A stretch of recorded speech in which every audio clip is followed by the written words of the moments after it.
Namaskar, this is Ratna. You are watching Empire Diaries, our independent digital platform. On 2nd August, China released a new video of the Galwan Valley clash. You may have seen this video on various social media platforms. 达成的共识悍然越线挑衅。那天，王卓然和战友马命等连夜渡河增援一线。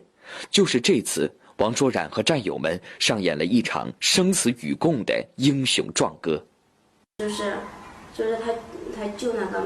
The video was released just after India and China issued a joint statement saying the two countries couldn't reach an agreement on disengagement in certain areas in eastern Ladakh. Talks were apparently constructive, the two sides claimed.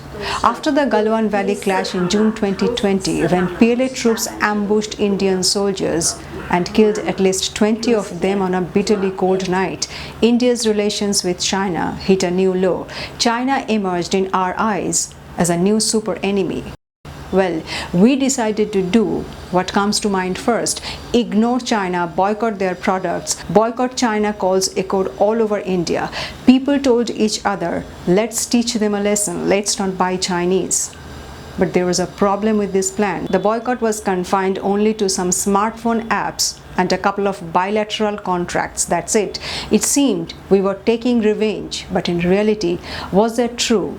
If China is our enemy, why do trade figures tell us a completely different story? Numbers show that boycotting is out of the question. Instead, after Galwan, India has increasingly become a bigger and bigger importer of Chinese goods. In 2019, India's trade with China fell 2.87% as compared to the year before. This was before the COVID-19 pandemic. In 2020, when the pandemic happened, trade with China naturally dropped 7.55%. Then Galwan happened in June 2020. After Galwan, India's trade with China should have gone down, right? But that didn't happen. In 2019-20, the share of Chinese goods in India's imports was 13.73%. A year later, it went up to 16.58%. The increase came despite the Galwan attack. India is busy talking about China's geographical encroachment, but there is no line of control for China's economic encroachment. The story doesn't end here. In the months after Galwan, China replaced the US as India's top trade partner. Trade between India and China stood at $86.39 billion.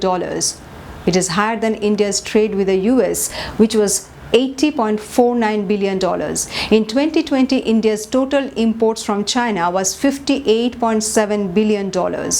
The figure surpasses India's combined purchases from the US and the UAE, which are its second and third largest trade partners respectively. All these figures come from the Ministry of Commerce and Industry. These numbers very clearly tell us India's growing dependence on Chinese products. So no matter how much you scream at China, nothing that can really save us from Chinese economic aggression. There's a lot of talk in the media about the de-escalation after Galwan, but the story about India's rising imports from China is not in the headlines. In the last 4 years, India's imports from China have consistently exceeded India's exports to China. As a result, India has a constant trade deficit with China. So the Galwan incident happens, 20 Indian soldiers die, India is furious, but India continues to trade with its super enemy. Strange paradox: rivalry, punishment, calls for boycott on one hand, rising trade on the other. What is the point of talking about Atmanirbhar Bharat if China, our proclaimed enemy, becomes our best trade partner? What is going on? The war on China is for whom then? For more such stories, you can log on to our website, empirediaries.com.